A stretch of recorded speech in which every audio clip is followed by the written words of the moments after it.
talk about the core concepts for AKS security in 5 key areas: master components, node security, cluster upgrades, network security, and Kubernetes secrets. So the master components are part of the managed service provided by Microsoft. This includes a single tenant dedicated Kubernetes master that provides the API server, the scheduler, and related components, and it's managed by Microsoft. So you have limited control, visibility, and responsibility. However, you can control access to the API server using Kubernetes role-based access controls and Azure Active Directory. The nodes are Azure VMs that you manage and maintain.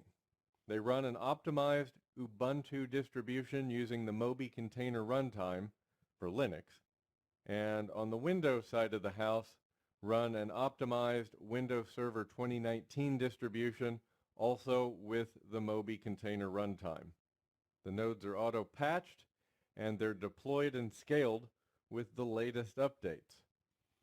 They're deployed to private virtual network subnets, no public IP, and SSH accessible from internal addresses only. So during the cluster upgrade process, AKS nodes are cordoned off from the cluster.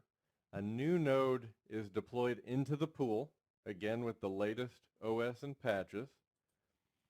And when existing nodes are identified for upgrade, the pods are gracefully terminated. And once the node is drained, that existing node is deleted, and the next node is processed in the very same way. In terms of network security, for on-prem connectivity, you can deploy AKS to existing VNets in your Azure subscription, so the cluster is accessible across your Azure site-to-site VPN or ExpressRoute connection. Kubernetes ingress controllers can be defined with private internal IP addresses, and network security groups are in place by default that allow TLS to the Kubernetes API server. And as you create services with load balancers, ingress routes, etc., AKS updates the NSG rules for you. Secrets in Kubernetes are used to inject sensitive data into pods, like access credentials or keys.